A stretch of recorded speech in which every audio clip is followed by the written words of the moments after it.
మత్తు పదార్థాలను వినియోగించడం వల్ల ఎదురయ్యే సమస్యలపై చిత్రీకరించిన యూఫోరియా అందరూ తప్పకుండా చూడాల్సిన సినిమా అని నగర సిపి శంఖభద్ర బాగ్జీ అన్నారు.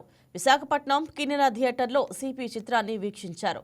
మత్తు పదార్థాలు తీసుకోవడం వల్ల యువతి జీవితం ఎలా విధంగా నరకప్రాయం అయిందో, ధనవంతులైన నిందితుల్ని పోలీసులు ఏ విధంగా అరెస్ట్ చేశారో చిత్రంలో చాలా బాగా చూపించారన్నారు.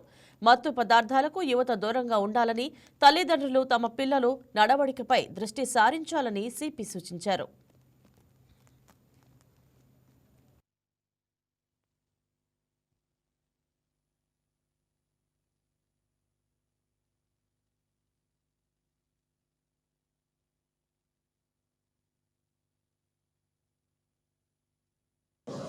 ఈ ఫిల్మ్ చూసినప్పుడు అప్పుడప్పుడు నవ్వు వచ్చింది, అప్పుడప్పుడు ఏడుపు వచ్చింది. చాలా ఎంటర్టైనింగ్ ఫిల్మ్. హిందీలో అంటారండి పైసా వసూల్, అటువంటి ఫిల్మ్. యువత చూడాలి, తల్లిదండ్రులు చూడాలి, టీచర్స్ చూడాలి, స్టూడెంట్స్ చూడాలి. ఎందుకంటే ఈరోజు జీవితాలు నాశనం చేస్తున్నారండి. ఒకసారి మందుకి బానిసై, డ్రగ్స్కి బానిసై నేరం చేస్తే, తప్పు చేస్తే ఎన్నో జీవితాలు నాశనం అయిపోతాయి. ఈ ఫిల్మ్ చూస్తూ చూస్తూ మనం నేర్చుకోవచ్చు. చాలా కీలకమైన పాత్ర పోషించాలి. తప్పు చేస్తూ ఉంటే, చిన్న తప్పు చేసినా కూడా పట్టించుకోవడం లేదు.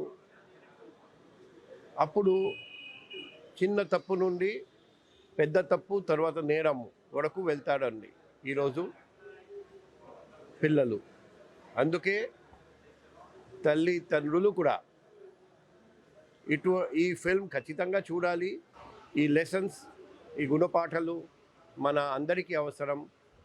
మనం ఇవి సరిగ్గా నేర్చుకోగలిగితే సమాజంలో ఖచ్చితంగా పెనుమార్పు వస్తుందని నేను భావిస్తూ, ఈ చక్కటి ఫిల్మ్ ప్రొడ్యూసర్, డైరెక్టర్ గుణశేఖర్ గారికి, ప్రొడ్యూసర్ ఆయన ఫ్యామిలీ మెంబర్స్కి, అద్భుతమైన యాక్టింగ్ చేసిన యాక్టర్, యాక్ట్రెసెస్, ఈ ఫిల్మ్ సపోర్టింగ్ స్టాఫ్ అందరికీ హృదయపూర్వక అభినందనాలు.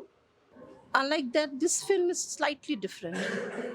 Here they have covered the life of the victim, how justice is imparted to the victim, and also what happens to the accused afterwards in later life.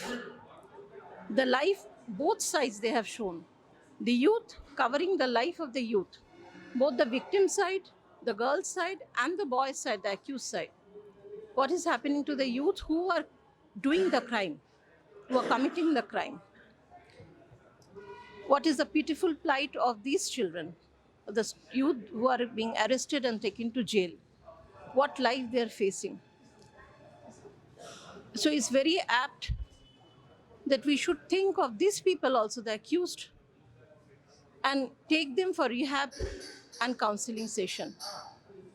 Because we have to kill crime, not criminals. And forgiveness is the ultimate word. We have to forgive them because they're, at some point of time, if you see, analyze, they're innocent. They're doing the crime because they don't know it is crime.